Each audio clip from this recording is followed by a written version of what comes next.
तीसरी आ रही है, जो हार्ट अटैक से बच जाएंगे, जो पैरालिसिस से बच जाएंगे, जो ब्रेन हैमरेज से बच जाएंगे, जो लेथार्जिक होने से बच जाएंगे, एलर्जी से बच जाएंगे, लगातार बुखार से बच जाएंगे, नजले से बच जाएंगे, जुकाम से और इन चीजों से बच जाएंगे। उनको कैंसर होने वाला है आने वाले टाइम में, और जो उससे भी बच जाएंगे ये लगाते रहेंगे और आपको कंट्रोल करते रहेंगे। तो ऑस्ट्रिया में एक नई तरह की मूवमेंट, एक नई तरह का लॉकडाउन लगा है कि जिन्होंने पूरी डोज नहीं लगी है उनके लिए लॉकडाउन है। यानी अगर आप सड़क पर उतरेंगे तो आपको ये दिखाना पड़ेगा कि मैं पूरी तरह से टीका लगाया हुआ आदमी हूं। इस गेम को समझना होगा आपको। ये कौन होते हैं हमें बताने वाले, जबकि पूरी दुनिया में पता चल गया कि ये पूरा न्यू वर्ल्ड ऑर्डर है। इनको सारे संसाधनों पर कब्जा चाहिए, इनको आपका लोहा भी चाहिए, आपका दस्त भी चाहिए, आपको आपका जस्त के साथ साथ आपका सल्फर भी चाहिए, आपका एल्यूमिनियम भी चाहिए, आपका निकल भी चाहिए, आपका जो भी मेटल धरती के अंदर हैं, जितने जंगल हैं, जो पानी है, इनको सबके ऊपर अपना कब्जा चाहिए। और ये होने वाला है। इन्होंने 20-20 रुपए में पानी का एक लीटर पानी की दिखा दिया है कि 1 लीटर पानी 20 रुपए का आ सकता है। ये आने वाले वक्त में आपके बच्चों को ये बताएंगे कि भैया ये झरना अडानी साहब का है, ये वाली नदी अंबानी साहब की है। जैसे इन्होंने रोड बेचने शुरू किए, यहां से यहां का रोड इनका है, यहां से यहां की पटरी इनकी है, ये प्लेटफॉर्म इनका है, ये लाल किला इसका है, ये मतलब ये संस्थान इसका है, एम्स इसके हो जाएंगे, ITI इसकी हो जाएंगी, IIT इसकी हो जाएंगे, स्कूल इनके हो जाएंगे, जमीनें इनकी हो जाएंगी, खेत इनके हो जाएंगे, सब कुछ इनका हो जाएगा। तो आप कहां जाएंगे? आपके बच्चे कहां जाएंगे? आपके बच्चों के लिए रोजगार के साधन कहां से बनेंगे? नया प्रोडक्शन कैसे होगा? आप तो सिर्फ एक उपभोक्ता बनकर रह जाएंगे, आप तो इनका सामान खरीदने वाले बन जाएंगे। यहां से सारा कच्चा माल ये ले जाते रहेंगे वहां पर, और वहां से बना हुआ माल लेकर के आएंगे और भारत को लूटते रहेंगे जैसे इससे पहले लूटते रहे हैं।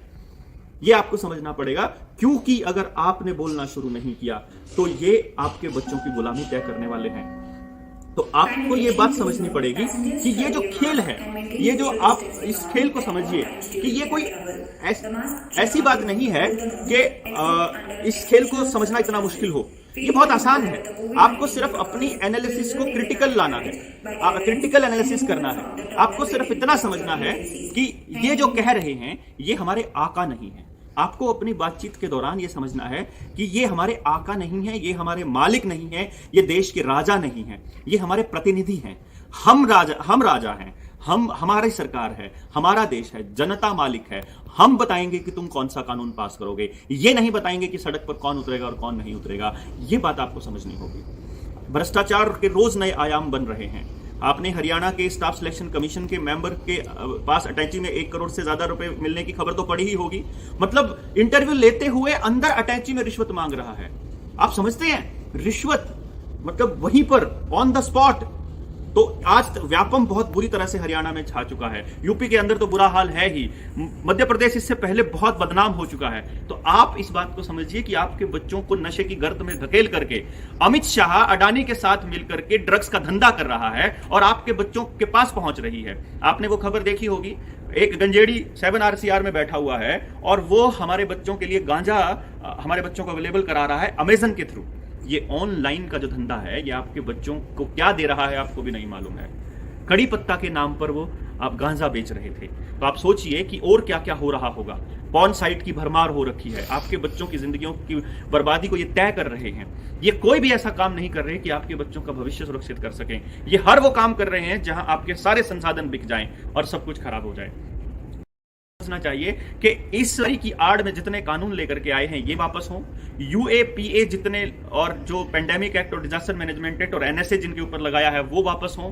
आप ये भी आपको मांग करनी होगी कि हमें भारत के अंदर नॉर्मल चाहिए, नॉर्मल वही सिचुएशन जो 22 मार्च 2020 से पहले की थी। अगर ये नॉर्मल नहीं आते हैं, आप सोचिए ये आपको घर घर आकर के टीके लगाने वाले हैं। और ये अगर होता है और जिसने एक भी लिया, जिसने फर्जी सर्टिफिकेट भी बनवा लिया, समझिए उसने कंप्लाई कर लिया, वो गुलाम बनने के लिए तैयार हो गया। तो इसलिए ये जो सोशल डिस्टेंसिंग का प्रोपेगेंडा है ये इसलिए है ताकि लोग एक दूसरे से बात ना कर पाएं। बात करेंगे तो सारी पोल खुलेगी। क्योंकि पिछले जो दूसरी जो लहर लेकर के आए थे वहां पर जब लोगों ने अपनी व्यथा बतानी शुरू की तो सबने बताया कि हमारे आदमियों को अस्पताल गया और नाम आया दूसरी लहर का। तो ये खेल आप समझिएगा।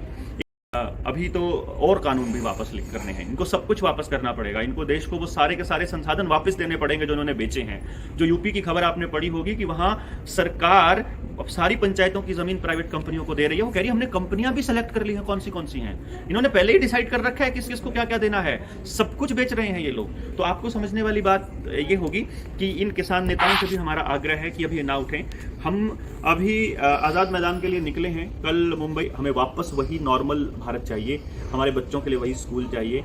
और स्कूल के अंदर अगर स्कूल में टीचर्स अगर बिना बताए माँ बाप से अगर वो उनके बच्चों को लगा देते हैं तो ये समझिएगा कि आपको उनको मुकदमा करने के लिए तैयार रहना होगा, आपको बहुत बड़ी फाइट करनी होगी, उसके लिए तैयार रहना होगा अपने बच्चों के लिए, क्योंकि ये अगला निशाना आपके बच्चे हैं। हालांकि बच्चों के लिए एक बात आई है कि बच्चों पे इतना नेगेटिव असर नहीं होता है, क्योंकि बच्चों के लिए इनका दूसरा प्लान है। आने वाले वक्त में किसका डीएनए आगे जाएगा, किसका नहीं जाएगा, आप कितना सड़क पर निकल पाओगे, आप कितना पैसा कमाओगे, आप क्या काम करोगे, ये सब कुछ ये डिसाइड करेंगे, आप नहीं करेंगे। कुछ लोग हैं जो ये कहते हैं कि इसका समाधान बताइए। देखिए, सबसे पहला समाधान होता है जागृत रहना, इन्फॉर्म्ड रहना, रिसर्च कीजिए न्यू वर्ल्ड ऑर्डर के बारे में, रॉकेफेलर फैमिली के बारे में, रॉथस्चाइल्ड फैमिली के बारे में, बिल गेट्स के बारे में। बिल गेट्स का भारत के अंदर कानून बनने के साथ क्या संबंध है?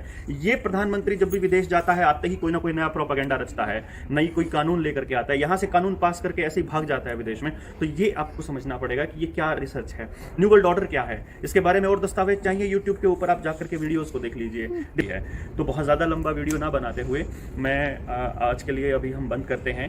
और इनके बाद बहुत जल्दी हम लोगों को एक ऐसा अभियान शुरू करना होगा कि ज़मीनें भी ना बेच पाएँ और ये नया नॉर्मल जो जिसको नया नॉर्मल कह रहे हैं ये भी बंद हो और हमें वापस वही मार्च 2020 से पहले वाला नॉर्मल चाहिए। और ये मुंह ढकने वाला प्रोपेगेंडा, ये ज़बरदस्ती वाला प्रोपेगेंडा, ये जो हर जगह पे आप मांग रहे हो सर्टिफिकेट, ये वाला खेल बंद होना चाहिए।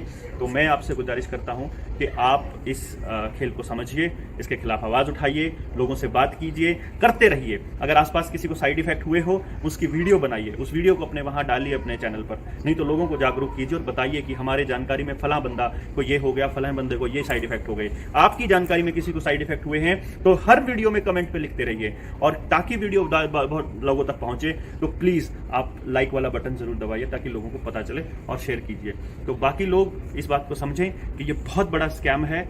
आज़ाद भारत का छोड़िए, दुनिया का सबसे बड़ा, मानवता के इतिहास में सबसे बड़ा स्कैम है ये प्लैंडेमिक, इसे हम प्लैंडेमिक बोलते हैं। तो इन्हीं सब शब्दों के साथ आज की बातचीत को हम यहीं ख़त्म करते हैं। बहुत जल्दी आपसे रूबरू होंगे, तब तक के लिए धन्यवाद, नमस्कार।